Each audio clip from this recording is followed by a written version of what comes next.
بسم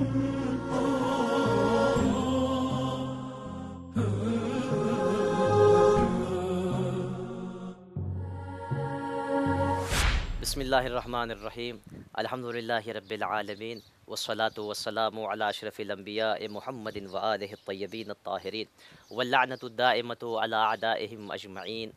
اما بعد فقد قال الامام الصادق علیہ الصلاۃ والسلام وقدر غیبتہ تقدیر غیبت عیسیٰ۔ ناظرین کرام، السلام علیکم ورحمۃ اللہ وبرکاتہ۔ امام صادق علیہ الصلاۃ والسلام نے امام زمانہ جل اللہ تعالیٰ فرجہ الشریف کے عنوان سے ایک مفصل اور ایک طویل روایت ارشاد فرمائی ہے۔ ہمارا موضوع امام زمانہ علیہ الصلاۃ والسلام اور جناب عیسیٰ ابن مریم علیہ الصلاۃ والسلام۔ امام نے بیان کیا، طویل روایت ہے کہ جس کا یہ فقرہ ہے کہ وقدر غیبتہ تقدیر غیبت عیسیٰ، کہ اللہ نے ہمارے قائم میں، ہمارے مہدی میں، نبیوں میں سے 3 نبی کی، ویسے بہت سے انبیاء کی سنتیں جناب امام مہدی علیہ الصلاۃ والسلام میں پائی جاتی ہیں، لیکن اس روایت میں امام نے بیان کی کہ 3 رسولوں کی سنت کو اللہ نے ہمارے قائم میں رکھا ہے۔ اس میں سے ایک یہ ہے کہ ان کی غیبت کو اسی طریقے سے قرار دیا جیسے جناب عیسیٰ ابن مریم علی نبینا علیہ السلام کی غیبت کو اللہ نے قرار دیا۔ ان کی غیبت کو کیسے قرار دیا؟ راوی نے سوال کیا، فرزند رسول اس معنی کی وضاحت کیجئے، تقدیر غیبت عیسیٰ، اس کا معنی کیا ہے، اس کا مطلب کیا ہے؟ تو امام نے فرمایا اس کا مطلب اور اس کا معنی یہ ہے کہ جناب عیسیٰ ابن مریم کے سلسلے میں تمام یہود و نصارہ اس بات پر متفق تھے کہ وہ قتل ہو گئے ہیں، انہیں مار دیا گیا ہے، انہیں سولی پر چڑھا دیا گیا ہے، اور لوگ ان کے قتل پر متفق تھے کہ وہ قتل ہو گئے ہیں۔ لیکن اللہ نے ان کے اس قول کی تکذیب کی، ان کے اس اتفاق کو جھٹلایا اس آیت کے ذریعے سے، وما قتلوہ وما صلبوہ ولکن شبہ لہم، نہ ہی انہوں نے عیسیٰ کو قتل کیا اور نہ ہی سولی دی، بلکہ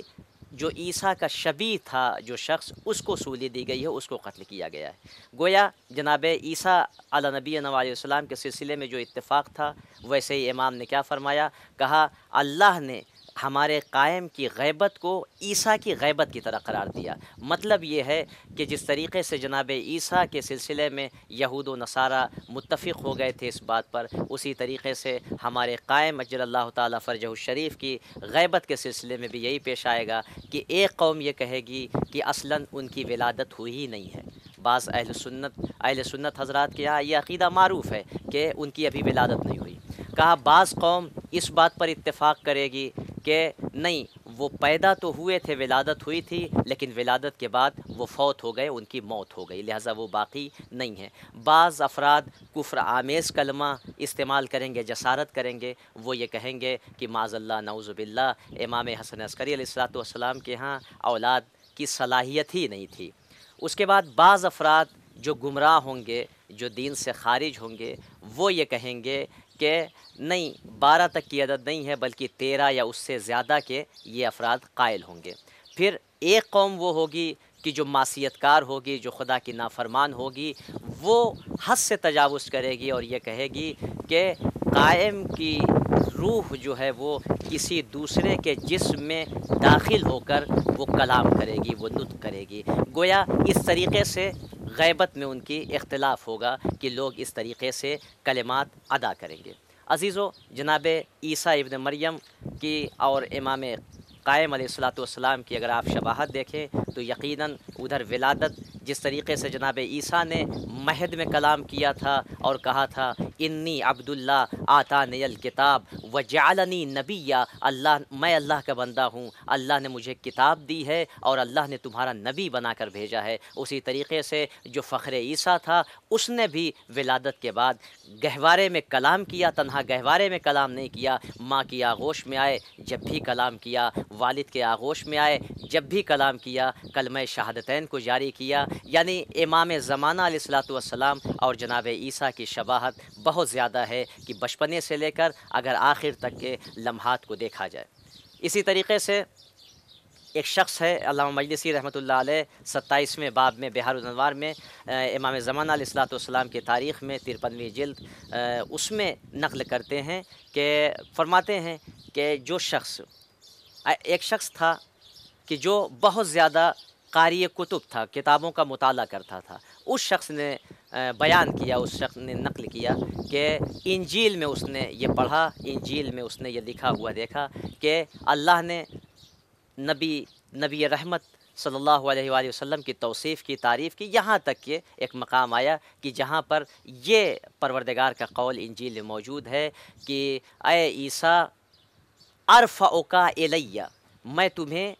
اپنی طرف اٹھا لوں گا، ثم اہبطک، پھر تمہیں میں نازل کروں گا تاکہ تم امت محمد کے آخری زمانے کے نبی کی امت کے عجائب کو دیکھ سکو، اپنی آنکھوں سے مشاہدہ کر سکو امت مرحومہ کے عجائب کو، اور ان کی تم نصرت کرو، مدد کرو دجال لعین کے قتل پر۔ یعنی بعض روایت میں ہے کہ جناب عیسیٰ ابن مریم علیہ الصلاۃ والسلام دجال کو قتل کریں گے، اور ہم تمہیں نماز کے وقت نازل کریں گے زمین پر تاکہ تم ان کی اقتداء میں ان کے ساتھ نماز پڑھ سکو۔ خود ختمی مرتبت کا ارشاد گرامی ہے، آپ فرماتے ہیں کہ وقت نماز عیسیٰ ابن مریم نازل ہوں گے، لیکن جو امام ہوگا امامکم منکم، امام تم میں سے ہوگا، یعنی ہماری امت کا امام ہوگا، یعنی جناب عیسیٰ ابن مریم وہ ہمارے امت کے امام کی اقتداء میں نماز پڑھیں گے، اور ظاہر سی بات ہے امام معموم سے افضل ہوتا ہے، ایک مفضول کے ہوتے ہوئے ایک مفضول افضل کے ہوتے ہوئے جو ہے اقتداء نہیں کر سکتا، لہٰذا وہاں پر